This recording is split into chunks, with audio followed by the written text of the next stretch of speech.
Welcome back to Bapi Babli channel. তো আশা করছি সবাই ভালো আছেন আর আমিও খুব ভালো আছি। কিন্তু এখন আমার হাল পুরো বেহাল বেহাল, কারণ আমি মাথায় দেখুন তেল দিয়ে দিয়েছি সকাল থেকে। আজকে আর ঘুমের থেকে উঠতেও লেট হয়েছে, কারণ জোজোর একটু জ্বর ঠান্ডা হয়েছে, তো শরীরটা ওর ভালো ছিল না, তো ঘুমটাও আমার সেই কারণে ঠিকঠাক হয়নি। তো হাল আমার একদম ভালো নেই, পুরো বেহাল অবস্থা। আর রাতে ঘুমও ঠিক করে হয়নি, মাথাটা ধরে আছে। তো ভাবছি একটু মাথাটা আজকে তো মাথাটা একটু ধুবো বলে ভেবেছি। তো মাথায় পুরো তেল দেখুন, আমি এমনি তেল দিই না অত মাথায়, যখন তেলটা দিয়ে দিই পুরো ভিজিয়ে দিই 1 ঘন্টার জন্য, কিংবা রাতে দিয়ে দিই। কিন্তু রাত্রে আজকে দেওয়া হয়নি, কালকে রাতে ঘুমিয়ে পড়েছি, শরীরটা ভালো লাগছিল না, তো সকালবেলা উঠে মাথায় তেল দিয়ে দিয়েছি। এই অবস্থায় গেছি আমি মার্কেটে মাছ নিয়ে আসতে, সেখান থেকে স্নান করে আবার যাব, আবার ভালো লাগে না আমার অত, সেই জন্য করে মার্কেটে মাছ নিয়ে আসতে গেলাম। মার্কেট থেকে মাছ নিয়ে এসেছি, মাছ নিয়ে আসার পরে এখন আবার আপনাদের সাথে এই গল্প করছি, ব্লগটা শুরু করে দিলাম। তো মাছ নিয়ে এসেছি, ভাবলাম আজকে জোজোর পাপা আসবে, তো তো মাছের একটু কালিয়া বানাবো, তো সেই জন্য করে কাতলা মাছ নিয়ে এসেছি, মাছের কালিয়াটা বানাবো। তো ঠিক আছে, আমি যাই স্নানটা সেরে আসি, সেরে আসার পরে আপনাদের সাথে আমি আবার কথা বলছি। কারণ এই যে দেখতে পাচ্ছেন কি অবস্থা, মাথায় তেল দিয়ে পুরো চিপচিপ করছে মাথাটা। অবশ্য শীতের দিন বলে একটু সহ্য করা যাচ্ছে মাথায় তেল দেওয়ার পরেও, কিন্তু শীতের দিন না হলে গরম দিনে তো একদমই সহ্য করা যায় না, তো ভারী অসুবিধা লাগে। আর এখন যাব আমি স্নানে, তো স্নান করে এসে তারপরে আপনাদের সাথে দেখা হচ্ছে। তো এই যে আমি চলে এসেছিলাম মার্কেটে, এখান থেকে মাছটা নিয়ে গেছি। জোজো দাঁড়িয়ে দাঁড়িয়ে দেখছে মাছটা কিভাবে কাটে। তো দিন প্রায় 9টা বাজে, আমি চলে এসেছি মার্কেট থেকে একটু মাছ নিয়ে যেতে। জোজো বলছে মামা এখানে যে বড় মাছটা দেখা যাচ্ছে এটাই নিয়ে যাব। তো যাই হোক, ওটা তো নিলে আমরা মিনিমাম 2 মাসই খাবো। তারপরে আমি বললাম ঠিক আছে, আমাদের যেটা নেবার নিয়ে নেই। তো সেটা নিয়ে আমরা চলে এসেছি। জোজো তো যখনই মার্কেটে আসে তখনই বলে মামা চলো আমরা বড় মাছটাই নিয়ে যাই। তো ওখান থেকে মাছটা বললাম দাদাকে কেটে দিতে, দাদা মাছটা কেটে দিয়েছেন। এবার চলি বাড়িতে। তো বাড়ি যাওয়ার সময় দেখা হয়ে গেল জোজোর এক বান্ধবীর সাথে। যখন দেখা হয়ে গেল ব্যাস, ওর তো আমার হাত ছেড়ে দিয়ে ও বান্ধবীর সাথে খেলতে খেলতে চললো। তো আর এই যে বাজারটা দেখতে পাচ্ছেন, এটা হলো সবজি, মানে গভর্নমেন্টের থেকে আসে।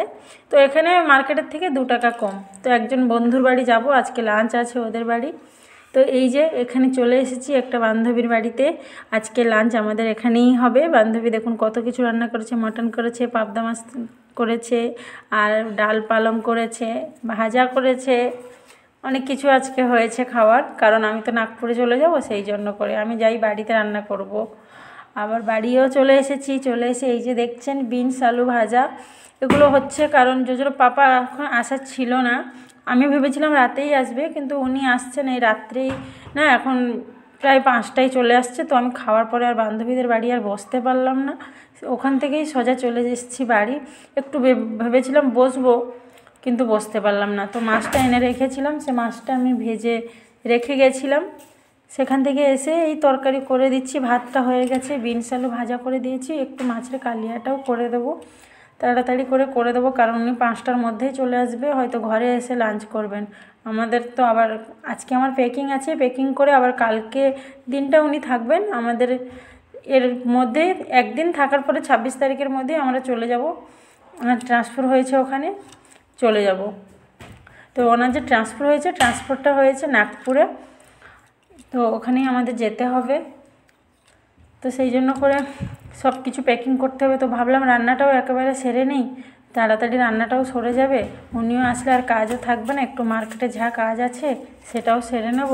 তো এই যে কাতলা মাছের কালিয়াটা একটু বানাবো বলে এই হয়ে গেল প্রায়। তো এটা বানিয়ে নিলে আর কোনো কাজ থাকবে না। ইভিনিংয়ে একটু মার্কেট আছে, তো মার্কেটে চলে যাব।